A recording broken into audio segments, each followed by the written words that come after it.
ಹೆಣ್ಮಗು ಅಂದ ತಕ್ಷಣ ಹುಟ್ಟಿದ ತಕ್ಷಣವೇ ಅವ್ರ ಮದುವೆ ಸುದ್ದಿನೇ ಶುರು ಆಗ್ಬಿಡುತ್ತೆ.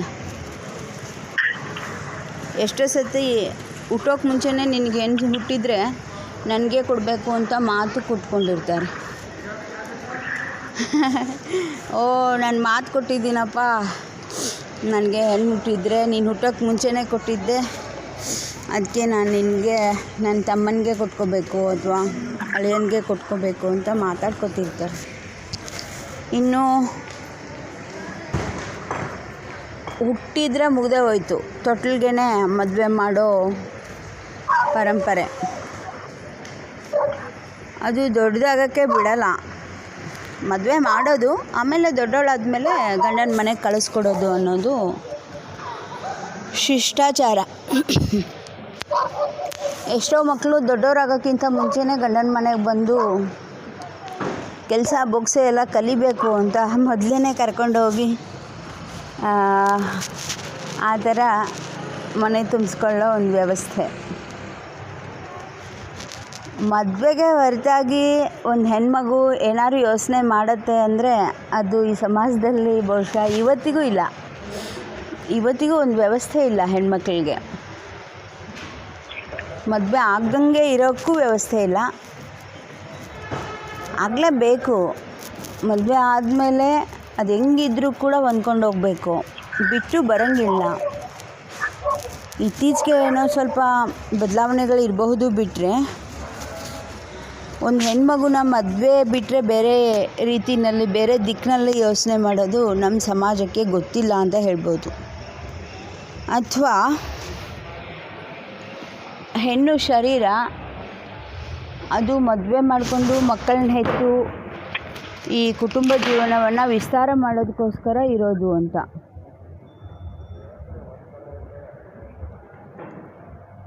ವಂಶ ಮುಂದುವರ್ಸೋಕ್ಕೋಸ್ಕರ ಅಂತಲೇ ಮದುವೆ ಮಾಡ್ಕೊಳ್ಳೋದು, ವಂಶ ಮುಂದುವರ್ಸೋಕ್ಕೆ ಅಂತ ಮದುವೆ ಮಾಡ್ಕೊಳ್ಳೋದು ಅಷ್ಟೇ ಗಂಡು ಮಕ್ಕಳು. ಬಿಟ್ಟರೆ ಅವರಿಗೆ ಕಡ್ಡಾಯ ಏನಿಲ್ಲ, ಎಷ್ಟಾದ್ರೂ ಮದುವೆ ಮಾಡ್ಕೋಬೋದಿತ್ತು. ಇತ್ತೀಚೆಗೆ ಸಂವಿಧಾನಾತ್ಮಕವಾಗಿ ಒಂದೇ ಮದುವೆ ಮಾಡ್ಕೊಂಡವಳು ಅನುಮತಿ ಕೊಟ್ಟಿಲ್ಲ ಅಂತಂದರೆ ಇನ್ನೊಂದು ಮದುವೆ ಮಾಡ್ಕೊಳ್ಳೋಕ್ಕಾಗಲ್ಲ ಸಂವಿಧಾನಾತ್ಮಕವಾಗಿ. ಆದರೆ ಮನಸ್ಸಾಕ್ಷಿಯಾಗಿ ಇಲ್ಲ, ಅದು ನಿಯಮ ಯಾರೂ ಪಾಲಿಸೋದಿಲ್ಲ. ಸುಮ್ಮನೆ ಮನೆಯಲ್ಲಿ ಎಲ್ಲರ ಕಣ್ಣಿಗೆ ಮದುವೆ ಮತ್ತು ವಂಶ ಮುಂದುವರ್ಸೋಕ್ಕೆ ಮಕ್ಕಳು ಮರಿ ಅಂತ ಮದುವೆ ಬಿಟ್ಟರೆ ಗಂಡಸು ಎಷ್ಟಾದ್ರೂ ಹೆಣ್ಮಕ್ಳ ಜೊತೆಗೆ ಇರಬಹುದು, ಮದುವೆ ಇಲ್ಲದೇ ಇರಬಹುದು. ಅದನ್ನು ಸಮಾಜ ಗೊತ್ತಿಲ್ದಂಗೆ ಅಲಿಖಿತವಾಗಿ ಒಪ್ಕೊಂಡಿರುತ್ತೆ. ನಮ್ಮನೆ ಹೆಣ್ಮಕ್ಳು ಮಾತ್ರ ಮದುವೆ ಮಾಡಿಕೊಂಡು ಒಂದು ಮನೆ ನೋಡಿಕೊಂಡು ಮರ್ಯಾದೆಯಿಂದ ಇರಬೇಕು. ಆದರೆ ಬೇರೆ ಹೆಣ್ಮಕ್ಳಿಗೆ ಆ ಥರ ಮರ್ಯಾದೆ ಸಿಗಬೇಕು ಅಂತ ಯೋಚನೆ ಮಾಡೋ ಗಂಡಸು ಸಮಾಜ ಅಪರೂಪ ಇರುತ್ತೆ, ಇಲ್ಲ ಅಂತಲ್ಲ, ಅಪರೂಪ. ಶರಣಸತಿ ಲಿಂಗಪತಿ ಅನ್ನೋ ಭಾವದ ಎತ್ತರದ ಸಾಧನೆಯನ್ನು ಘೋಷಣೆ ಮಾಡಿದಂತಹ ಒಂದು ನಮ್ಮ ಲಿಂಗವಂತ ಸಮಾಜದಲ್ಲಿ ಒಂದಿಷ್ಟು ಬೆಳಕಿದೆ. ಹೆಣ್ಮಕ್ಳ ಬಗ್ಗೆ ತುಂಬ ಗೌರವ ಇದೆ. ಅದು ಇಡೀ ಕರ್ನಾಟಕಕ್ಕೆ ಆ ಒಂದು ಬೆಳಕು ಚೆಲ್ಲುವರೆದಿದೆ. ನಮ್ಮ ಕರ್ನಾಟಕದಲ್ಲಿ ಹೆಣ್ಣು ಮಕ್ಕಳಿಗೆ ಸಿಕ್ಕುವಷ್ಟು ಗೌರವ ಮರ್ಯಾದೆ ನಾವು ಬೇರೆ ರಾಜ್ಯಕ್ಕೆ ಹೋದರೆ ಸಿಕ್ಕಲ್ಲ. ಹೇಗಿದೆ ಬೇರೆ ರಾಜ್ಯಗಳ ವ್ಯವಸ್ಥೆ, ಉತ್ತರಕ್ಕೆಲ್ಲ ಹೋದರೆ ಹೆಣ್ಮಕ್ಳಿಗೆ ಬೆಲೆನೇ ಇಲ್ಲ. ನಮ್ಮಲ್ಲಿ ಸ್ವಲ್ಪ ಪರವಾಗಿಲ್ಲ, ಒಂದು ಮಗುನಾರು ಇರಲಿ ಹೆಣ್ಮಗು ಅಂತ ಅನ್ನೋ ಮಟ್ಟಕ್ಕಿದ್ದಾರೆ ನಮ್ಮಲ್ಲಿ, ಹೆಸರು ಹಾಕ್ಕೋತಾರೆ. ಆದರೆ ಒಂದು ಮಗು ಕೂಡ ಹೆಣ್ಮಗು ಆಗಬಾರ್ದು ಅನ್ನೋ ಮಟ್ಟಕ್ಕೆ ಉತ್ತರದ ಮನಸ್ಸುಗಳು ಅಷ್ಟು ಕ್ರೂರವಾಗಿ ಯೋಚನೆ ಮಾಡ್ತವೆ.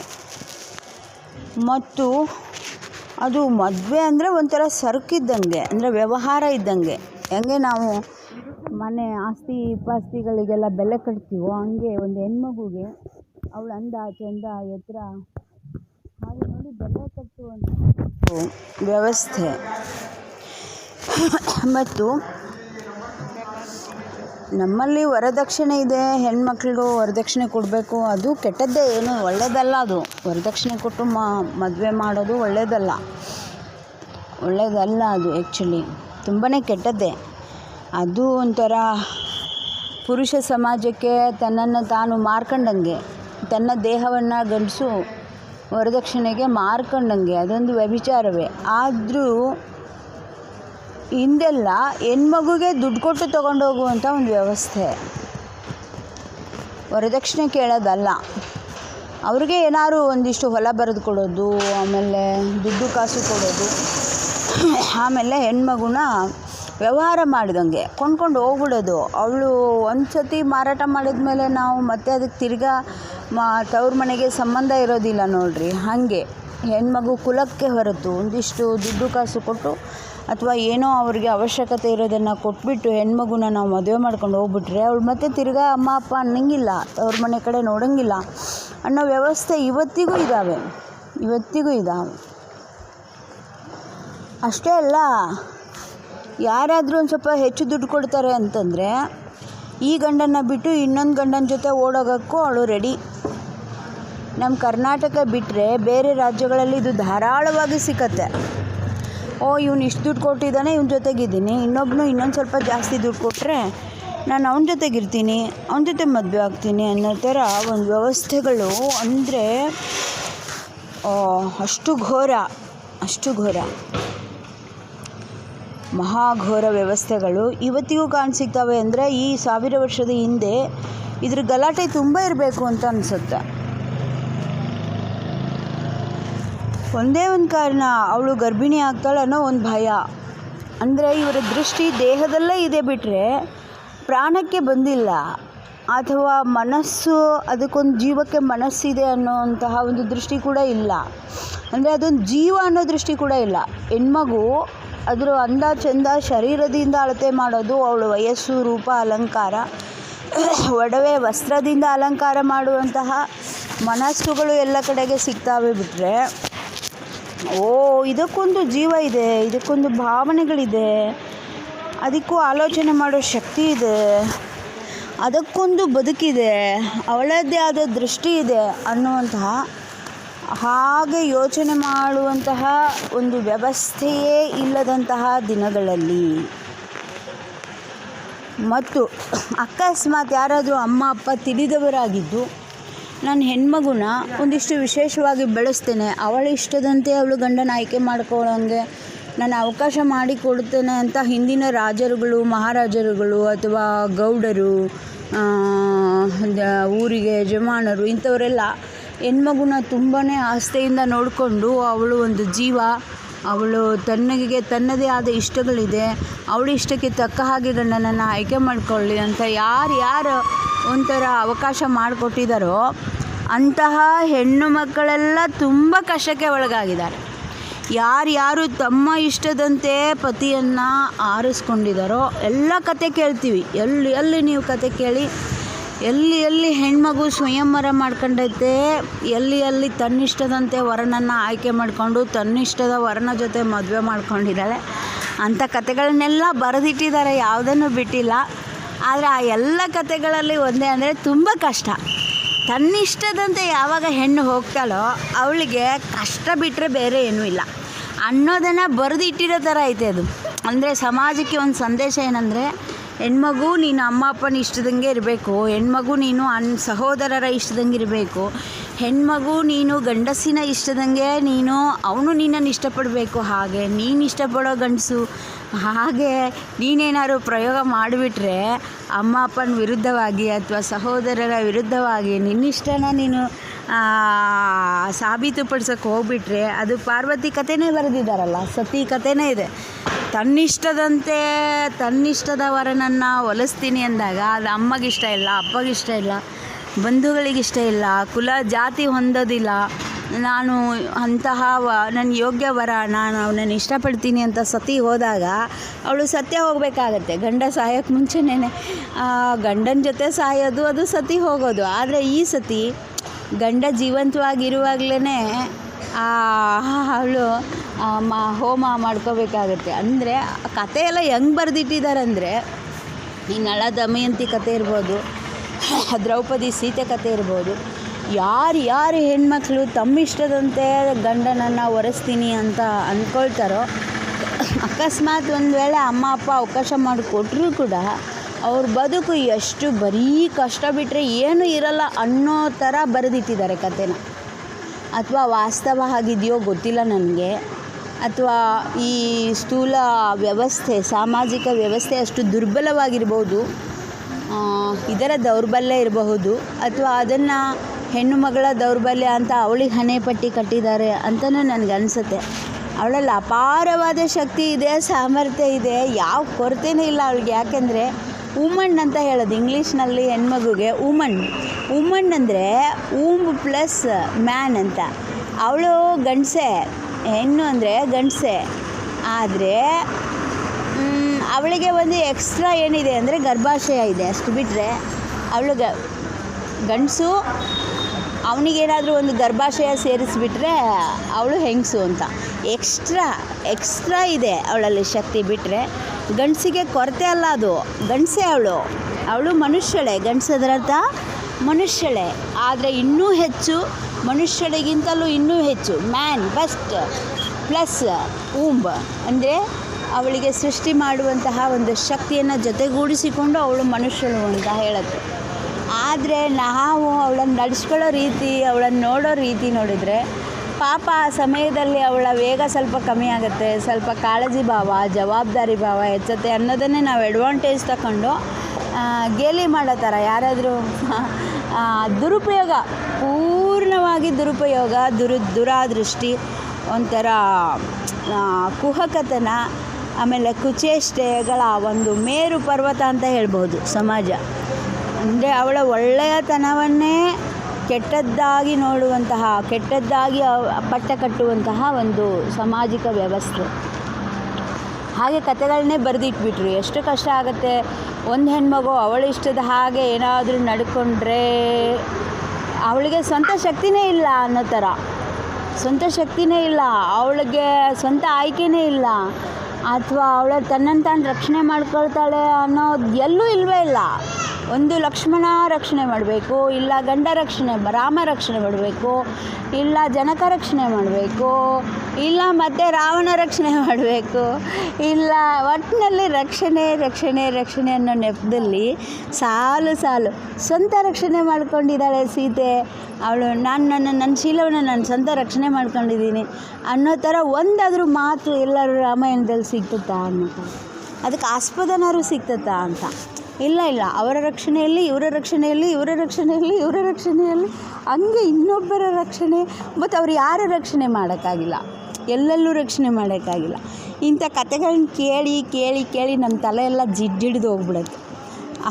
ಆ್ಯಕ್ಚುಲಿ ಹೆಣ್ಮಗಳಲ್ಲಿ ಇಷ್ಟು ಶಕ್ತಿ ಇದೆಯಲ್ಲ, ಹಾಗೆ ನೋಡಿದರೆ ಪೂರ್ಣ ಲಾಕ್ ಆ್ಯಂಡ್ ಕೀ ಇರೋದು ಹೆಣ್ಮಗಳ ಹತ್ರನೇ. ಸುಮ್ಮನೆ ಅವಳು ಯಾರಿಗೂ ಬಾಯಿ ಬಿಡೋಕ್ಕಾಗಲ್ಲ. ಅವಳ ಇಷ್ಟದ ಪುರುಷನಲ್ಲದೆ ಅವಳು ಯಾರಿಗೂ ತನ್ನನ್ನು ತೆರೆದುಕೊಳ್ಳೋದಕ್ಕೆ ಅವಳಿಂದ ಸಾಧ್ಯ ಆಗದ ಹಾಗೆ ಪ್ರಕೃತಿ ಅಲ್ಲಿ ಕೀ ಹಾಕಿಬಿಟ್ಟಿದೆ, ಲಾಕ್ ಮಾಡಿಬಿಟ್ಟಿದೆ ಅವಳನ್ನು. ಆ ಕೀನ ಅವಳ ಕೈಯಲ್ಲೇ ಕೊಟ್ಟಿದೆ. ಅವಳು ಇಷ್ಟಪಡದ ಯಾವ ಪುರುಷನಿಗೂ ಅವಳು ತನ್ನನ್ನು ತೆರೆದುಕೊಳ್ಳಲಾರಳು.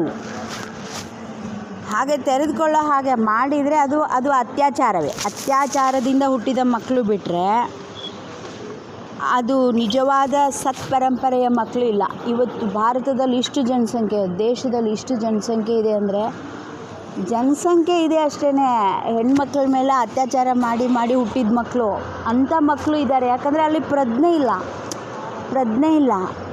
ಇಲ್ಲದ ಪ್ರಜೆಗಳು ಕೋಟಿ ನಾವು ಹುಟ್ಟಿಸ್ತಾ ಇದ್ದೀವಿ.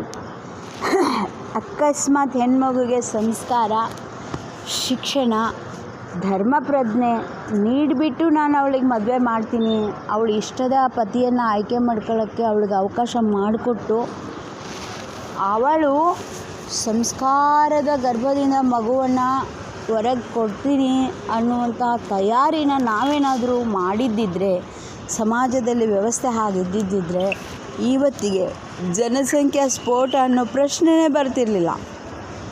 ನೋಡಿ, ಹೆಣ್ಮಕ್ಳಿಗೆ ಫ್ಯಾಮ್ಲಿ ಪ್ಲ್ಯಾನಿಂಗ್ ಹೆಣ್ಮಕ್ಳಿಗೆ ಮಾಡೋದು, ಗಂಡು ಮಕ್ಳಿಗೆ ಮಾಡೋದು ಅಪರೂಪ. ಆ್ಯಕ್ಚುಲಿ ಫ್ಯಾಮ್ಲಿ ಪ್ಲ್ಯಾನಿಂಗ್ ತುಂಬ ಸುಲಭ ಗಂಡು ಮಕ್ಳಿಗೆ, ಆದರೆ ಮಾಡಲ್ಲ ನೋಡಿ. ಎಂಥ ಕ್ರೂರಿಗಳಿವರು. ಯಾಕೆಂದರೆ ಬೇಕಾದರೆ ಇವಳೇ ಮಗು ಮಾಡುವಾಗ ಇವಳೇ ಸತ್ತೋಗ್ಲಿ, ಇವನು ಇನ್ನೊಂದು ಮದುವೆ ಮಾಡ್ಕೊಂಡು ಮತ್ತೆ ಮಗುನ ಮಾಡ್ತಾನೆ ಅನ್ನೋ ಥರ, ಅಷ್ಟು ಕ್ರೂರ. ಆ್ಯಕ್ಚುಲಿ ಹೆಣ್ಮಗುಗೆ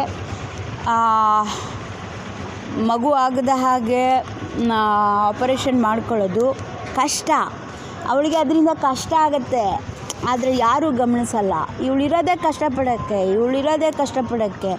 ಸಾಯ್ಲಿ ಇವಳು ಅನ್ನೋ ಥರ ಮಗು ಇನ್ನೂ ಹೊಟ್ಟೆನಲ್ಲಿರುವಾಗಲೇ ಸಾಯ್ಲಿ, ಹುಟ್ಟಿದ ಮೇಲೂ ಸಾಯ್ಲಿ ಅಲ್ವಾ. ಋತುಮತಿ ಆಗಿದ್ರೂ ಮದುವೆ ಆಗಿಲ್ಲ ಅಂದರೆ ಎಲ್ಲೋ ಕಾಡ್ಗೋಗಿ ಸಾಯ್ಲಿ.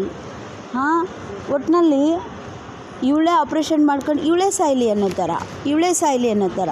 ಈ ತುಂಬ ಸುಶಿಕ್ಷಿತ ಮನೆತನಗಳಲ್ಲೂ ಕೂಡ ಹೆಣ್ಮಕ್ಳಿಗೆ ಆಪ್ರೇಷನ್ ಮಾಡಿಸೋದು. ಗಂಡು ಮಕ್ಳು ಯಾರೂ ಆಪ್ರೇಷನ್ ಮಾಡ್ಕೊಳ್ಳಲ್ಲ, ತುಂಬ ಸುಲಭ ಗಂಡು ಮಗುಗೆ. ಆದರೆ ಆ ರೀತಿಯ ಒಂದು ಜೀವದೃಷ್ಟಿ ಇಲ್ಲ, ಜೀವದಯಾಪರ ದೃಷ್ಟಿ ಇವತ್ತಿಗೂ ಕೂಡ ಸಮಾಜದಲ್ಲಿ ಹೆಣ್ಮಗು ಕಡೆ ನೋಡುವಂಥ ವ್ಯವಸ್ಥೆ ಎಲ್ಲೂ ಕಾಣೋದಿಲ್ಲ. ಒಂದು ವೇಳೆ ಹೆಣ್ಮಗುನ ನಾನು ಒಂದು ಜೀವ ಅಂತ ದಯಾದೃಷ್ಟಿಯಿಂದ ನೋಡಿ ಅವಳನ್ನು ಗೌರವಿಸಿ ಅವಳಿಗೇನಾದರೂ ಉನ್ನತವಾದ ಸಂಸ್ಕಾರವನ್ನು ಕೊಟ್ಟಿದ್ದಿದ್ರೆ ಫ್ಯಾಮ್ಲಿ ಪ್ಲ್ಯಾನಿಂಗ್ ಮಾಡೋ ಅವಶ್ಯಕತೆಯೇ ಇರ್ತಿರಲಿಲ್ಲ. ಅವಳು ಗಂಡಸನ್ನು ನಿಯಂತ್ರಿಸುವಷ್ಟು ಶಕ್ತಿ ಇರ್ತಿತ್ತು. ಅವನಿಗೆ ವಶ ಆಗುವಂತಹ ಒಂದು ಕ್ಷುದ್ರ ಪ್ರಕೃತಿಯಾಗಿ ಅವಳು ಇರ್ತಿರಲಿಲ್ಲ. ಸ್ತ್ರೀ ಶರೀರ ಪ್ರಕೃತಿ ಸಹಜವಾಗಿ ಪುರುಷನಿಗೆ ವಶ ಆಗೋ ರೀತಿಯಲ್ಲಿ ಈ ಪ್ರಕೃತಿ ನಿರ್ಮಾಣ ಮಾಡಿದೆ. ಆದರೆ ಅವಳು ಸಂಸ್ಕಾರ ಪಡೆದಿದ್ದೆ ಆದರೆ, ಉನ್ನತ ಶಿಕ್ಷಣ ಪಡೆದಿದ್ದೆ ಆದರೆ, ಅವಳು ಬುದ್ಧಿಯಲ್ಲಿ ಬೆಳೆದಿದ್ದೆ ಆದರೆ ಅವಳಿಗೆ ಎಷ್ಟು ಕಲೆಗಳಿರುತ್ತೆ ಅಂತಂದರೆ 64 ಕಲೆಗಳನ್ನು ಅವಳು ಕಲಿಬೇಕಾಗಿಲ್ಲ. ಅವಳಿಗೆ ಬರೀ ನೀವು ಉನ್ನತ ಸಂಸ್ಕಾರ ಕೊಟ್ಟರೆ ಸಾಕು, ಅದೆಲ್ಲ ಅವಳಲ್ಲಿ ಅಳವಡುತ್ತೆ. ಅವಳು ಗಂಡಸನ್ನು ನಿಯಂತ್ರಣ ಮಾಡುವ, ಅವನು ಒಬ್ಬ ಸಂಯಮಿಯಾಗಿ ಇರುವಂತೆ ನೋಡಿಕೊಳ್ಳುವಂತಹ ಸಾಮರ್ಥ್ಯ ಕೂಡ ಹೆಣ್ಮಗುನಲ್ಲಿ ಇರ್ತದೆ. ಅವಳು ಅದೇ ರೀತಿಯಲ್ಲಿ ಸೆಕ್ಸ್ನಿಂದನೇ ಅವನನ್ನು ತೃಪ್ತಿಪಡಿಸಬೇಕಾಗಿಲ್ಲ. ಅವಳಲ್ಲಿ ಇಷ್ಟು ಕಲೆಗಳಿರುತ್ತೆ. ಪುರುಷನನ್ನು ಬರೀ ತೃಪ್ತಿಪಡಿಸುವುದಲ್ಲ, ಅವನನ್ನು ಪರಮಾತ್ಮನ ಕಡೆ ಮುಖ ಮಾಡಿಸುವ, ಅವನಿಗೆ ಸದ್ಗತಿಯ ದಾರಿಯಲ್ಲಿ ಸಾಧನೆ ಮಾಡಿಸುವ ರೀತಿಯಲ್ಲಿ ಅವಳು ಒಂದು ಕುಟುಂಬ ಜೀವನದಲ್ಲಿ ಇದ್ಕೊಂಡೇ ಮಾಡ್ಬೋದು. ಯಾಕೆ ಗಂಡ್ಮಕ್ಳು ತುಂಬ ಜನ ಮದುವೆ ಆಗೋದಿಲ್ಲ? ಮದುವೆ ಆಗ್ದಂಗೆ ಸನ್ಯಾಸವನ್ನೇ ಯಾಕೆ ಆಶ್ರಯಿಸ್ತಾರೆ ಅಂತಂದರೆ ಸಂಸ್ಕಾರವಂತ ಹೆಣ್ಮಕ್ಳು ಸಿಕ್ತಿಲ್ಲ. ಪತಿಯ ಪರಮಾತ್ಮನ ಕುರಿತಾದ ಒಲವನ್ನು ಪೋಷಣೆ ಮಾಡುವ ರೀತಿಯ ಹೆಣ್ಣು ಮಕ್ಕಳನ್ನು ನಾವು ಸೃಷ್ಟಿ ಮಾಡ್ತಿಲ್ಲ. ಅದಕ್ಕೆ ಯಾರ್ಯಾರಿಗೆ ಆತ್ಮಾಭಿಮುಖತೆ ಬರುತ್ತೋ, ಯಾರ್ಯಾರಿಗೆ ಪರಮಾತ್ಮನಲ್ಲಿ ಮೀಸಲು ಭಾವ ಬರುತ್ತೋ ಅಂಥ ಗಂಡ್ಮಕ್ಳು ಮದುವೆನೇ ಮಾಡ್ಕೊಳ್ಳೋದಿಲ್ಲ. ಅದರ ಅರ್ಥ ಅವ್ರಿಗೆ ಮದುವೆ ಬೇಕಿಲ್ಲ ಅಂತಲ್ಲ, ಅಂಥ ಹೆಣ್ಮಕ್ಳೇ ಸಿಕ್ಕಲ್ಲ. ಆ ಪರಮಾತ್ಮನ ಅಭಿಲಾಷೆಯನ್ನು ಒಪ್ಪುವಂತಹ, ಅದನ್ನು ಪಾಲನೆ ಪೋಷಣೆ ಮಾಡುವಂತಹ, ಆತನನ್ನು ಮತ್ತೆ ಅನ್ಯ ವಿಷಯಕ್ಕೆ ಆಕರ್ಷಿತಗೊಳಿಸದಂತೆ ತಾನೂ ಸಂಯಮಿಯಾಗಿದ್ದು ಗಂಡನ ಆಶೋತ್ತರ ಉನ್ನತವಾದ ಪುರುಷಾರ್ಥಕ್ಕೆ ಪೂರಕವಾಗುವಂಥ ಹೆಣ್ಮಕ್ಳನ್ನು ನಾವು ಸೃಷ್ಟಿ ಮಾಡ್ತಿಲ್ಲ. ಯಾಕಂದರೆ ಅವಳಿಗೆ ಮೂಲಭೂತ ಶಿಕ್ಷಣ ಕೊಡಿಸ್ಲಿಲ್ಲ. ಅವಳಿಗೆ ಇವತ್ತು ಶಿಕ್ಷಣ ಕೊಡಿಸ್ತೀವಿ, ಸಂಸ್ಕಾರ ಇಲ್ಲ. ಒಂಥರ ಇಂಬ್ಯಾಲೆನ್ಸ್ ಯಾವತ್ತಿಗೂ ನೋಡ್ತೀವಿ ನಾವು. ಇದು ಒಂಥರ. ಹಾಗಾದರೆ ಮದುವೆಗೆ ಹೊರತಾಗಿಯೂ ಕೂಡ ಒಬ್ಬ ಹೆಣ್ಮಗಳು ಏನನ್ನಾದರೂ ಮಾಡಬಹುದಾ ಅನ್ನೋ ಆಲೋಚನೆ ಇವತ್ತಿಗೂ ಕೂಡ ಅಪರೂಪವಾಗಿರುವ ದಿನಗಳಲ್ಲಿ ಮಹಾದೇವಿ ಮದುವೆ ಅನ್ನೋ ಪದನ ಬಿಟ್ಟಿಲ್ಲ. ಅವಳು ನಾನು ಮದುವೆ ಆಗೋದಿಲ್ಲ, ಮದುವೆ ಆಗಿಲ್ಲ ಅಂತೇನು ಹೇಳಿಲ್ಲ. ಅವಳು ನಾನು ಮದುವೆ ಆಗೋದಿಲ್ಲ ಅನ್ನೋದಿಲ್ಲ ನೋಡಿ. ಅವಳು ನಾನು ಮದುವೆ ಆಗ್ತೀನಿ, ನನಗೆ ಯೋಗ್ಯ ವರ ಕೊಟ್ಟರೆ ಆಗ್ತೀನಿ ಅಂತ. ಅದು ಎಂಥ ಯೋಗ್ಯ ವರ? ಅವಳು ಹೇಳೋದು ಈ ಲೋಕದಲ್ಲಿ ಎಲ್ಲ ಗಂಡಸರು ಸಾಯ್ತಾರೆ, ನನಗೆ ಸಾಯುವಂತಹ ವರಗಳು ಬೇಕಿಲ್ಲ, ಇವರೆಲ್ಲ ಸಂಪತ್ತಿಗೆ ಕೇಡಿದೆ, ಇಂಥ ಕೇಡಿಗೆ ಒಳಗಾಗುವ ಅಂತಹ ವರಮಹಾಶಯರು ನನಗೆ ಬೇಕಿಲ್ಲ, ಇವರ ಯೌವನ ಸವಿತತೆ ಮರೆ ಆಗ್ತೈತೆ, ಇಂತಹ ವರಗಳು ನನಗೆ ಬೇಕಿಲ್ಲ, ಯಾರು ಬೇಕಿಲ್ಲ ಅಂತ ಹೇಳ್ತಾಳೆ ಮತ್ತು ಅಂತಹ ವರ ನನಗೆ ಬೇಕು ಅಂತ ಹೇಳ್ತಾಳೆ. ದೇವಿ ಪುರಾಣದಲ್ಲಿ ಪಾರ್ವತಿಯನ್ನು ಕೇಂದ್ರ ಬಿಂದುವಾಗಿ ಅದನ್ನು ಬರೀತಾರೆ. ಅದರಲ್ಲಿ ಅವಳನ್ನು ಆ ರಾಜ ಅಲ್ಲೂ ರಾಜನೇ, ಮಹಿಷಾಸುರ ರಾಜ ಅವಳನ್ನು ಒಲಿಸಿ ಮದುವೆ ಮಾಡ್ಕೋಬೇಕು ಅಂತ ಆಸೆ ಪಡ್ತಾನೆ. ಆವಾಗ ಅವಳು ನಾನು ಮದುವೆ ಆಗೋದಿಲ್ಲ ಅಂತ ಹೇಳೋದಿಲ್ಲ, ಮಹಿಷಾಸುರನನ್ನು ಮದುವೆ ಆಗ್ತೀನಪ್ಪ ನಿನ್ನನ್ನು, ಆದರೆ ನನಗೊಂದು ವಿಧಿ ಏನಂದರೆ ಮದುವೆ ಆಗಬೇಕಾದವರು ನನ್ನನ್ನು ಯುದ್ಧ ಮಾಡಿ ಸೋಲಿಸ್ಬೇಕು, ಅಂಥವ್ರ ಜೊತೆ ಮದುವೆ ಆಗ್ತೀನಿ ಅಂತ ಹೇಳ್ತಾರೆ. ನಾನು ಮದುವೆ ಆಗ್ದಂಗೆ ಇರ್ತೀನಿ ಅಂತ ಒಬ್ಬ ಹೆಣ್ಮಗಳು ಇವತ್ತಿಗೂ ಹೇಳೋಕ್ಕಾಗಿಲ್ಲ. ಗಂಡಸು ಬೇಕಾದ್ರೆ ನಾನು ಮದುವೆ ಆಗೋದಿಲ್ಲ ಅಂತ ಹೇಳಿಬಿಟ್ಟು ನಾನು ಸನ್ಯಾಸ ತಗೊಳ್ತೀನಿ ಅಂತ ನಿರ್ಧಾರ ಮಾಡಿದ ಘಟನೆಗಳು ತುಂಬ ಇದೆ, ಸಿಗತ್ತೆ, ತುಂಬ ಧಾರಾಳವಾಗಿ ಸಿಗತ್ತೆ. ಮತ್ತು ಅದಕ್ಕೋಸ್ಕರ ಒಂದು ಗುರು ವ್ಯವಸ್ಥೆ ಇದೆ, ಗುರುವನ್ನು ಆಶ್ರಯಿಸಿ ಸೇವೆ ಮಾಡಿ ಜ್ಞಾನ ಮಾಡಿಕೊಳ್ಳೋದಕ್ಕೆ ಅವಕಾಶ ಇದೆ. ಮತ್ತು ಅವನು ಎಲ್ಲಂದರೆ ಅಲ್ಲಿ ಸಂಚಾರ ಮಾಡಿ ಆ ಜ್ಞಾನಪೂರ್ಣತೆಯನ್ನು ಸಾಬೀತುಪಡಿಸೋದಕ್ಕೆ ಅವಕಾಶಗಳಿದೆ, ಅದು ಇದೆ. ಮತ್ತು ಆ ಥರ ದಾರಿ ಸವಿದವರು ಕೂಡ ತುಂಬ ಜನ ಸಿಗ್ತಾರೆ. ಆದರೆ ನಾನು ಮದುವೆನೇ ಮಾಡ್ಕೋದಿಲ್ಲ ಅಂತ ಒಬ್ಬ ಹೆಣ್ಮಗುನಿಂದ ನಾವು ಕಥೆನಲ್ಲೂ ಕೂಡ ಹೇಳಿಸಲ್ಲ, ನಾವು ದೇವಿ ಕಥೆನಲ್ಲೂ ಕೂಡ ಹೇಳಿಸಲ್ಲ. ಅಂದರೆ ಇದರರ್ಥ ಹೆಣ್ಮಗು ಇರೋದೇ ಮದುವೆ ಮಾಡ್ಕೊಳ್ಳೋದಕ್ಕೋಸ್ಕರ ಮತ್ತು ಮದುವೆ ಅನ್ನೋ ವ್ಯವಸ್ಥೆ ಇರೋದೇ ಹೆಣ್ಮಗಳಿಗೋಸ್ಕರ. ಅದು ನೋಡಿ ಗಮನಿಸಬೇಕು. ಗಂಡು ಮಗುಗೆ ಮದುವೆ ಆಗಿಲ್ಲ ಅಂದರೂ ನಡೀತದೆ, ನನಗೆ ಒಂದು ವ್ಯವಸ್ಥೆ ಬೇಕಿಲ್ಲ. ಏನಾದರೂ ವ್ಯವಸ್ಥೆ ಅನ್ನೋದಿದ್ದರೆ, ಮದುವೆ ಅನ್ನೋ ವ್ಯವಸ್ಥೆ ಅನ್ನೋದಿದ್ದರೆ ಅದು ಹೆಣ್ಮಗುಗೋಸ್ಕರ ಮಾಡಿರೋದು ಅಂತ ಅನ್ನೋದು ನಮಗೆ ಆ ಒಂದು ವ್ಯವಸ್ಥೆಯ ಒಂದು ಗುಟ್ಟು ರಟ್ಟಾಗ್ತದೆ. ವ್ಯವಸ್ಥೆ ಇರೋದೇ, ಮದುವೆ ಅನ್ನೋ ವ್ಯವಸ್ಥೆ ಇರೋದೇ ಹೆಣ್ಮಗುಗೋಸ್ಕರ, ಗಂಡಸಿಗೋಸ್ಕರ ಮದುವೆ ಅನ್ನೋ ವ್ಯವಸ್ಥೆಯನ್ನು ರೂಪಿಸಲಾಗಿಲ್ಲ. ಇದು ಶೋಧನೆ ಮಾಡ್ತಾ ಹೋದರೆ ಇದು ಗೊತ್ತಾಗತ್ತೆ. ಇದು ಹಾಗೆ. ಆಮೇಲೆ ಮದುವೆಗೆ ಹೊರತಾಗಿ ಅವಳು ಯೋಚನೆ ಮಾಡೋ ಹಾಗೆ ಇಲ್ಲ. ಅವಳ ಯೋಚನೆ ಯಾವಾಗಲೂ ಮದುವೆಯ ಸುತ್ತನೇ ಇರಬೇಕು. ಮದುವೆ ಬಿಟ್ಟು ಅವಳು ಒಂದು ಯೋಚನೆ ಮಾಡೋ ಹಾಗೆ ಇಲ್ಲ. ಹಾಗೆ ಅವಳನ್ನು ಗಾರ್ಡ್ ಮಾಡ್ತಾ ಬರಲಾಯಿತು, ಅಥವಾ ಗೊತ್ತಿಲ್ಲ, ನನಗೆ ಏನಂತ ಗೊತ್ತಿಲ್ಲ. ಮಹಾದೇವಿ ಕೂಡ ಮದುವೆಯನ್ನು ನಿರಾಕರಣೆ ಮಾಡಿಲ್ಲ. ಅವಳು ಮಾಡ್ಕೊಳ್ತೀನಿ ಅಂತಲೇ ಹೇಳ್ತಾಳೆ, ಆದರೆ ತನಗೆ ಇಷ್ಟದ ವರ ನನಗೆ ಬೇಕು. ಬಹುಶಃ ಈ ಲೋಕದ ವರಗಳನ್ನು ವರಿಸಿದವರ ಕತೆ ಕೇಳ್ತೀವಿ. ಸಂಯಮರದಲ್ಲೆಲ್ಲ ನನಗೆ ಇಂಥ ಗಂಡ ಬೇಕು, ನಾನು ಇಂಥವನನ್ನೇ ಮದುವೆ ಆಗ್ತೀನಿ, ಸವಾಲು.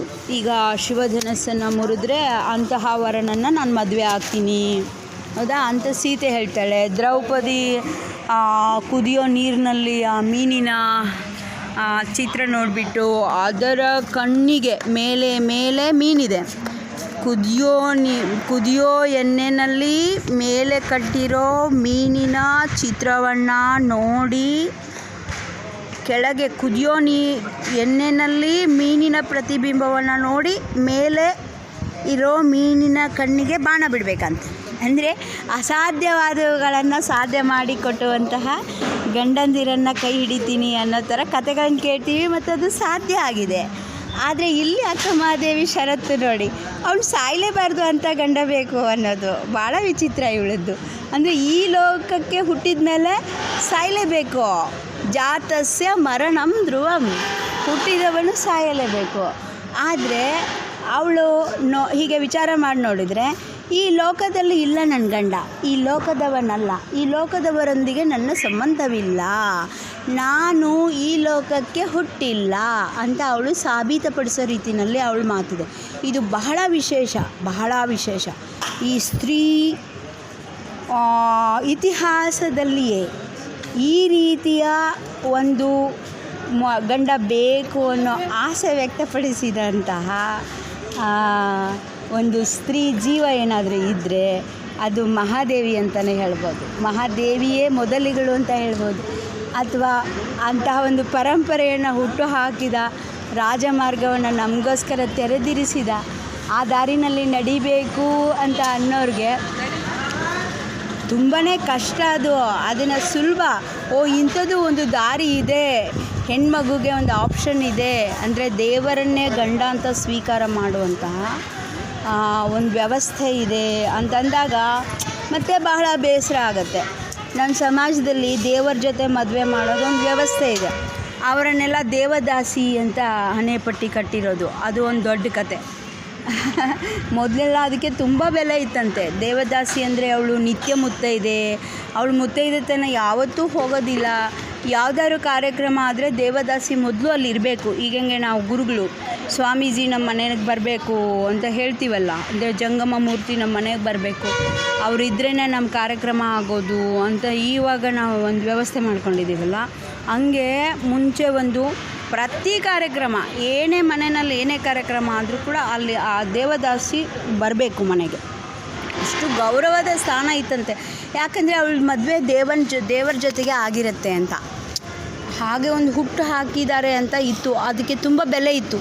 ಅಲ್ಲಿ ಕಲೆ, ಸಂಸ್ಕಾರಗಳು, ಸಂಸ್ಕೃತಿಗಳು, ಆಮೇಲೆ ಭಕ್ತಿ ಎಲ್ಲವೂ ಕೂಡ ಎಲ್ಲ ಅಂದರೆ ಏನು ಸಾಂಸ್ಕೃತಿಕ ಚಟುವಟಿಕೆಗಳಂತ ಏನು ಹೇಳ್ತೀವಿ ಅಂದರೆ ಏನನ್ನು ನಾವು ಶಾಲೆಯಲ್ಲಿ ಕಲಿಯೋಕ್ಕಾಗಲ್ಲ, ಏನನ್ನು ಮನೆಯಲ್ಲಿ ಮಾಡೋಕ್ಕಾಗಲ್ಲ. ಆದರೂ ಬದುಕಿಗೆ, ಸಮಾಜದ ಉನ್ನತಿಗೆ, ದೇಶದ ಉನ್ನತಿಗೆ, ಜಗತ್ತಿನ ವಿಕಾಸಕ್ಕೆ ಏನೆಲ್ಲ ಬೇಕಾಗುತ್ತೆ ಅಂಥದ್ದನ್ನೆಲ್ಲ ಅಲ್ಲಿ ಎಲ್ಲ ಕಲೆ ವಿದ್ಯೆಗಳನ್ನು ಪಾಲನೆ ಪೋಷಣೆ ಮಾಡುವಂಥ ಒಬ್ಬ ಹೆಣ್ಮಗಳನ್ನು ವಿದೂಷಿ ಅಂತ ಕರೆಯಲಾಗ್ತಿತ್ತು. ಅವಳು ಮದುವೆ ಆಗ್ತಿರಲಿಲ್ಲ. ಅವಳ ಮದುವೆ ದೇವರ ಜೊತೆಗೆ ಆಗಿರ್ತಿತ್ತು. ಈ ಯಾವ ಲೋಕದ ಗಂಡರ ಜೊತೆಗೆ ಅವಳು ಮದುವೆ ಆಗ್ತಿರಲಿಲ್ಲ. ಆದರೆ ಅದು ಕ್ರಮೇಣ ಬರ್ತಾ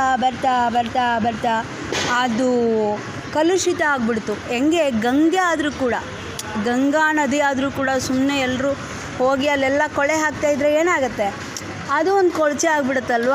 ಹಂಗೆ ಆ ದೇವರ ಜೊತೆ ಮದುವೆ ಮಾಡ್ತೀನಿ ಅನ್ನೋಂಥ ಒಂದು ವ್ಯವಸ್ಥೆ ಇದೆಯಲ್ಲ, ಅದು ಇವತ್ತು ಎಲ್ಲರಿಂದ ಜರಿಯಲ್ಪಡ್ತು. ಅಂದರೆ ಎಲ್ಲರ ನಿಂದನೆಗೆ ಒಳಪಟ್ಟು ಅವಳು ಒಂಥರ ಅತಂತ್ರ. ಅವಳು ಯಾವುದೋ ದೇವರು ಅಂದರೆ ಏನಾಯ್ತಂದರೆ ಒಬ್ಬ ಸಾಹುಕಾರ ಅಥವಾ ಒಬ್ಬ ರಾಜ ಅಥವಾ ಒಬ್ಬ ಯಜಮಾನ, ಎಲ್ಲರಿಗಿಂತ ಜಾಸ್ತಿ ದುಡ್ಡಿದ್ದವನು ಅವಳನ್ನು ಆಳ್ತಾನೆ, ತನ್ನ ಇಷ್ಟಕ್ಕೆ ಬಳಸ್ಕೋತಾನೆ. ಆ ಮಟ್ಟಕ್ಕೆ ಅದು ಬಂದು ಇಳೀತು. ದೇವರು ಅನ್ನೋ ಪದ ರಾಜನಿಗೋ, ಸಾಹುಕಾರನಿಗೋ, ಅಥವಾ ತುಂಬ ದರ್ಪ ಇರುವ, ಶಕ್ತಿ ಇರುವ ಒಬ್ಬ ಬಲವಂತವಾಗಿ ಯಾರು ಹೆಣ್ಮಕ್ಳನ್ನು ತನ್ನ ವಶದಲ್ಲಿ ಇಟ್ಕೋತಾನೋ ಅವರ ವಶವಾಗಿ ದೇವದಾಸಿಗಳು ಬದುಕಬೇಕು. ಆಮೇಲೆ ಅವರನ್ನು ಬಿಸಾಕ್ಬಿಡ್ಬೇಕು. ಒಂದು ಸತಿ ಬಳಸ್ಕೊಂಡ್ಬಿಟ್ಟು ಸಮಾಜದಲ್ಲಿ ಬಿಸಾಕ್ಬಿಡ್ಬೇಕು. ಬಿಸಾಕಿದ್ಮೇಲೆ ಅವ್ರನ್ನ ಯಾರಾದರೂ ಅವರನ್ನು ಬಳಸ್ಕೊಳ್ಬೋದು ಅನ್ನೋಂಥ ಒಂದು ಬಹಳ ನಿಂದನೀಯವಾದ ಸ್ಥಿತಿಗೆ ಒಂದು ಹೆಣ್ಮಗುನ ತಂದು ಇಡಲಾಯಿತು. ಹೀಗೆ ಅನೇಕ ಪ್ರಯೋಗಗಳನ್ನ ನೋಡ್ತಾ ಬಂದರೆ ಅನಂತ ವಿಫಲ ಪ್ರಯೋಗಗಳ ಒಂದು ಎಡವಟ್ಟುಗಳ ಒಂದು ಸಮಾರಂಭ ಅನ್ನೋ ಥರ ಆಗುತ್ತೆ. ಮತ್ತು ಹೆಣ್ಮಗಳು ಮದುವೆ ಬಿಟ್ಟು ಏನಾದರೂ ಯೋಚನೆ ಮಾಡಿ ಗಂಡನಿಗೆ ಹೊರತಾಗಿಯೂ ನಾನು ಮದುವೆ ಮಾಡಿಕೊಂಡ್ರೂ ಕೂಡ ಗಂಡ ಮಕ್ಕಳು ಅನ್ನೋದು ಬಿಟ್ಟು ಏನಾದ್ರು ಮಾಡ್ತೀನಿ ಅಂದರೆ ಅವಳಿಗೆ ಇನ್ನೊಂದು ಹಣೆಪಟ್ಟ ಕಟ್ಟೋದು, ಅವಳು ಮಾಟಗಾತಿ ಅಂತ. ಅವಳಲ್ಲಿ ಏನಾದರೂ ಕಲೆ, ಹೆಚ್ಚಿನ ಶಕ್ತಿ, ತಪಸ್ಸು ಏನಾದ್ರು ಅವಳಲ್ಲಿ ಇಟ್ಕೊಂಡಿರ್ತಾಳೆ ಅಂತಂದರೆ ಅವಳು ಮಾಟಗಾತಿ, ಅವರಲ್ಲಿ ಒಬ್ಬ ಮಾಟಗಾತಿ ಇದ್ದಳು ಅಂತ ಕತೆಗಳನ್ನ ಕೇಳ್ತೀವಿ. ಅಂದರೆ ಅವರು ಗಂಡ ಮತ್ತು ಮಕ್ಕಳ ಅಲ್ಲದೆ ಇನ್ನೂ ಏನಾದ್ರು ಅವಳಲ್ಲಿ ಸಿದ್ಧಿ ಸಾಧನೆಗಳು ಅವಳು ಪಡ್ಕೊಂಡಿದ್ಲು ಅಂತಂದರೆ ಅವಳಿಗೆ ಮಾಟಗಾತಿಯ ಪಟ್ಟ ಕಟ್ಟಿಬಿಟ್ಟು ಭಯಂಕರ ಅನ್ನೋ ಥರ ಅಥವಾ ಅವಳು ಸಮಾಜ ಕಂಟಕ ಅನ್ನೋ ಥರ ಕತೆಗಳನ್ನು ನಾವು ಬರೆದ್ವಿ. ಅಂದರೆ ಒಟ್ಟಿನಲ್ಲಿ ಈ ಗಂಡಂತ ಮದುವೆ ಮಾಡಿಕೊಂಡು ಮಕ್ಳಿಗೋಸ್ಕರ ವಂಶ ಮುಂದುವರ್ಸೋದು ಬಿಟ್ಟರೆ ಬೇರೆ ಏನಾದರೂ ಆಲೋಚನೆ ಮಾಡೋಕ್ಕೆ ನಾವು ಹೆಣ್ಮಗುಗೆ ಬಿಟ್ಟಿಲ್ಲ ಅನ್ನೋ ಥರ. ಎಲ್ಲೋ ಒಂದು ಕತೆಗೆ ಅನ್ನೋ ಥರ ಇರಬೇಕು ಅನ್ನೋ ಥರ ಏನು ಕಲ್ಪನೆಯೋ ಸತ್ಯವೋ ಗೊತ್ತಿಲ್ಲ. ಒಂದು ಕತೆ ಇರಲಿ ಅನ್ನೋ ಥರ ಒಂದು ಉದಾಹರಣೆ ಅನ್ನೋ ಥರ ನಾವು ಮೈತ್ರೇಯಿ, ಗಾರ್ಗಿ ಅಂತ ಕತೆಗಳನ್ನು ಬರೆದಿಟ್ಟಿದ್ದೀವಿ. ಕತೆಗೋಸ್ಕರ ಕತೆ ಬರೆದುಬಿಟ್ಟಿದ್ದೀವಿ. ಅಂದರೆ ವಿರಳ ಅವ್ರನ್ನ ಬಿಟ್ಟರೆ ಮತ್ತು ಇನ್ನೊಂದು ನಾವು ಬೆರಳು ಎಣ್ಸೋಕ್ಕೆ ಆಗಲ್ಲ. 1 2 ಮುಗಿದೋಯ್ತು, 3 ನಮಗೆ ಸಿಕ್ಕೋದೇ ಇಲ್ಲ. ಆ ಥರ ಇರಲಿ, ಸುಮ್ಮನೆ ಒಂದು ಇರಲಿ ಅನ್ನೋ ಮಟ್ಟಕ್ಕೆ ನಾವು ಬಿಟ್ಟಿದ್ದೀವಿ. ಬಿಟ್ಟರೆ ಹೆಣ್ಮಕ್ಳಿಗೆ ಒಂದಿಷ್ಟು ಏನಾದ್ರು ಜಾಗ ಸಿಕ್ಕಲಿ ಅನ್ನೋದಕ್ಕೆ ದೇವಿ ಅನ್ನೋ ಪದವನ್ನು ಬಳಸಿ ಪುರಾಣ ಬರೆದುಬಿಟ್ಟಿದ್ದೀವಿ. ಬಿಟ್ಟರೆ ವಾಸ್ತವ ಬದುಕಿನಲ್ಲಿ ಒಬ್ಬ ಹೆಣ್ಮಗಳಿಗೆ ವಿಚಾರ ಮಾಡುವ ಶಕ್ತಿ ಇದೆ. ಅವಳು ಒಂದು ಜೀವ, ಅವಳಿಗೆ ತನ್ನ ಜೀವನದ ಕುರಿತು ನಿರ್ಣಯ ತೆಗೆದುಕೊಳ್ಳುವ ಶಕ್ತಿ ಇದೆ ಅನ್ನೋದನ್ನು ಪಾಲನೆ ಪೋಷಣೆ ಮಾಡಿದ್ದು ತುಂಬ ಅಪರೂಪ. ಅಂಥದ್ರಲ್ಲಿ ಮಹಾದೇವಿ ಅದು ಹೇಗೆ ಕೊಸರ್ಕೊಂಡು ಮೇಲೆ ಹೇಳ್ತಾ ಇದ್ದಾಳೆ, ಅವಳು ಹೇಗೆ ಅದರಿಂದ ಪಾರಾಗ್ತಾಳೆ ಅನ್ನೋದು ನಮಗೆ ಗೊತ್ತಿಲ್ಲ. ವಾಸ್ತವ ಸಮಾಜಕ್ಕೆ ಹೋಗಿ ಗೊತ್ತಿಲ್ಲ. ಇತಿಹಾಸ ಎಲ್ಲೂ ಸಿಕ್ಕಲ್ಲ. ಅಕ್ಕ ಮಹಾದೇವಿಯ ಬಗ್ಗೆ ಎಲ್ಲಾದರೂ ಶಾಸನಗಳು ಇಲ್ಲೇ ಹುಟ್ಟಿದಾಳೆ ಅನ್ನೋದು ಕೂಡ ಗೊತ್ತಿಲ್ಲ. ನಾವು ಉಡುತಡಿ ಅಂತ ಹೇಳಿದ್ದೀವಿ, ಆದರೆ ಇವತ್ತಿಗೆ ಸಂಶೋಧನೆಯ ಪ್ರಕಾರ ಅವಳು ಉಡುತಡಿ ಅಲ್ಲ, ಇನ್ನೊಂದು ಊರು ಯಾವುದೋ ಕಲಬುರ್ಗಿ ಹತ್ತಿರ ಮಹಗಾವ್ ಅಂತ ಇದೆ ಅಲ್ಲಿ ಅಂತ ಇವತ್ತಿಗೂ ಸಂಶೋಧನೆ ನಡೀತಾನೆ ಇದೆ. ಅಂದರೆ ಅಂತಹ ಒಂದು ಅದ್ಭುತ ಚಾರಿತ್ರಿಕ ವ್ಯಕ್ತಿಯ ಒಂದು ಮೈಲಿಗಲ್ಲುಗಳನ್ನು ನಾವು ಎಲ್ಲೂ ಬರೆದಿಡೋಕ್ಕಾಗಿಲ್ಲ. ಎಲ್ಲೂ ನಮಗೆ ಶಾಸನಗಳು ಸಿಗ್ತಿಲ್ಲ. ಇವತ್ತಿಗೂ ಸಂಶೋಧನೆ ನಡೀತಾ ಇದೆ. ಅಂದರೆ ಎಷ್ಟು ಕಷ್ಟ ಆಗಿರಬೇಡ ಅವಳಿಗೆ ಆ ಬದುಕನ್ನು ರೂಪಿಸ್ಕೊಳ್ಳೋದಕ್ಕೆ. ಒಂದಿಷ್ಟು ಕಲ್ಪನೆ ಮಾಡ್ಕೊಳ್ಳೋಣ, ನಮ್ಮೊಳಗೆ ನಾವು ಮಹಾದೇವಿ ಹುಟ್ಟೋ ಹಾಗೆ ಮಾಡ್ಕೊಳ್ಳೋಣ. ನೋಡೋಣ ಮತ್ತು ಮಾಧುರಿ ಏನೆಲ್ಲ ಕತೆ ಹೇಳ್ತಾರೆ ಅಕ್ಕ ಮಹಾದೇವಿಯನ್ನು ನಾವು ಕೇಳಿಸ್ಕೊಳ್ತಾ ಹೋಗೋಣ. ಒಟ್ಟಿನಲ್ಲಿ ಇವಾಗ ಮಹಾದೇವಿಯನ್ನು ಮದುವೆ ಮಾಡ್ಕೊಳ್ಬೇಕು ಅಂತ ಸಾಲು ಸಾಲು ವರನ ಪಿತೃರುಗಳು ಆ ರೀತಿ ಕಲ್ಪನೆ ಮಾಡ್ಕೊಳ್ತಾ ಇದ್ದಾರೆ ಅನ್ನೋ ಕತೆ ಇಲ್ಲಿಗೆ ಬಂದಿದೆ. ಆದರೆ ಮಹಾದೇವಿ ಮಾತ್ರ ಯಾವತ್ತೂ ಲೋಕದ ಗಂಡರ ಕಡೆಗೆ ಒಲವನ್ನು ತೋರಿಸಲಿಲ್ಲ. ಅವಳ ಒಲವು ಏನಿದ್ರೂ ಕೂಡ ಅಲೌಕಿಕವಾದ, ಆಧ್ಯಾತ್ಮಿಕವಾದ, ಆತ್ಮಕ್ಕೆ ಸಾಂಗತ್ಯವನ್ನು ಕೊಡುವಂತಹ, ದೇಹಕ್ಕೆ ಅಲ್ಲ ಆತ್ಮಕ್ಕೆ. ನಾನು ಜೀವ ಅಂತ ಮಾತಾಡ್ತೀನಿ, ಆದರೆ ಯಾಕೆ ಜೀವ ಅಂತ ಮಾತಾಡ್ತೀನಿ ಅಂದರೆ ಆತ್ಮನ ಮಟ್ಟಕ್ಕೆ ನಾವು ಹೋಗಿಲ್ಲ. ಸುಮ್ಮನೆ ಯಾಕೆ ಅದನ್ನು ಪದ ಬಳಸೋದು ಅಂತ ನಾನು ಬಳಸಲ್ಲ. ಅದನ್ನು ಅಷ್ಟು ಸುಲಭವಾಗಿ ಬಳಸಿ ಅದನ್ನು ನಮ್ಮ ಮಟ್ಟಕ್ಕೆ ತಂದು ಕಳಪೆ ಮಾಡಬಾರ್ದು ಅನ್ನೋದಕ್ಕೆ ಕನಿಷ್ಠ ಒಂದು ಜೀವ ಅನ್ನೋ ಮಟ್ಟಕ್ಕಾದರೂ ನಾವು ಮಾತಾಡೋಣ ಅಂತ ನಾನು ಮಾತಾಡ್ತೀನಿ. ಆದರೆ ಮಹಾದೇವಿಯ ವಚನಗಳಲ್ಲಿ ಜೀವ ಅನ್ನೋದು ಇಲ್ಲ. ಆ್ಯಕ್ಚುಲಿ ದೇಹ ಭಾವ, ಜೀವಭಾವ ಎರಡೂ ಅಲ್ಲಗಳು ಹೇಳ್ಪಡ್ತವೆ. ಆದರೆ ಇವತ್ತು ನಾವು ಆ ಮಟ್ಟಕ್ಕಿಲ್ಲ, ಕೇಳುಗರು ಆ ಮಟ್ಟಕ್ಕಿಲ್ಲ, ಸಾಧಕರು ಆ ಮಟ್ಟಕ್ಕಿಲ್ಲ ಅನ್ನೋದಕ್ಕೆ ನಾನು ಅದನ್ನು ಅಲ್ಲಿಗೆ ನಿಲ್ಲಿಸ್ತೀನಿ ನನ್ನ ಮಾತನ್ನು. ಜೀವ ಅಂತ ಅವಳು ಹೇಳೋದು ಆತ್ಮಕ್ಕೆ ಸಾಂಗತ್ಯ ಬೇಕು ನನಗೆ ಅಂತ ಕೇಳ್ತಾಳೆ. ಆತ್ಮ ಸಾಂಗತ್ಯಕ್ಕೆ ಚನ್ನಮಲ್ಲಿಕಾರ್ಜುನನುಂಟು. ಅದನ್ನು ಕಲ್ಪನೆ ಮಾಡ್ಕೊಳಕ್ಕಾಗಲ್ಲ. ನಮಗೆ ಆತ್ಮ ಅನ್ನೋ ಪದವನ್ನು ಕಲ್ಪನೆ ಮಾಡ್ಕೊಳಕ್ಕಾಗಲ್ಲ. ನಮಗೆ ಕಲ್ಪನೆ ಮಾಡ್ಕೊಳಕ್ಕಾಗಲಾರದನ್ನು ಅವಳು ಹೇಗೆ ಅನುಭವಿಸಿದ್ಲು ಅನ್ನೋದನ್ನು ನಾವು ಈ ಕಥೆಯಲ್ಲಿ ಕೇಳ್ತೀವಿ.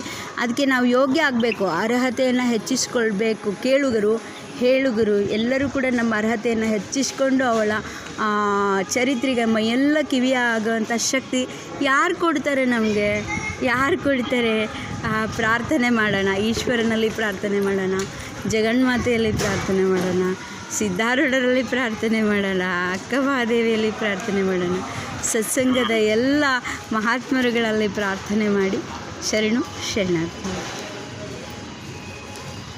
ಧನ್ಯವಾದಗಳು ತಾಯಿಯವರಿಗೆ. ಇಲ್ಲಿಯವರೆಗೂ ನಿರಾಕರಣ ಲೌಕಿಕದಲ್ಲಿ ಯಾವ ತರನಾಗಿ ಹೆಣ್ಣು ಮಕ್ಕಳು ತಂದ್ರ ಒಂದು ರೀತಿಯಲ್ಲಿ ಕಾಣ್ತಾರೋ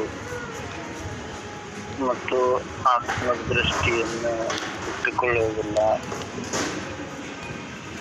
ಎಲ್ಲರಿಗೂ ಹೆಣ್ಣು ಮಕ್ಕಳಿಗೆ ಹೆಣ್ಣಿಗಾಗಲಿ ಗಂಡಿಗಾಗಲಿ ಆತ್ಮ ಅನ್ನುವಂಥದ್ದು ಒಂದು ಎಲ್ಲರಿಗೂ ಇದೆ, ಅದನ್ನ ಯಾರು ವಿಚಾರ ಮಾಡೋದಿಲ್ಲ ಅನ್ನುವಂಥ ಮಾತನ್ನ ಲೌಕಿಕದಲ್ಲಿ ವಿಚಾರ ಮಾಡುವುದಿಲ್ಲ, ಅದನ್ನ ಅಕ್ಕ ಮಾದೇವಿ ತಿಳಿಸಿ ಕೊಟ್ಟರು ಅನ್ನುವಂತ ಮಾತನ್ನ ಬಹಳ ಅಚ್ಚುಕಟ್ಟಾಗಿ ತಿಳಿಸಿಕೊಟ್ಟರು. ತಾಯಿಯವರು ಧನ್ಯವಾದಗಳು. ಶರಣಾನಂದ ಪೂಳ ಶರಣ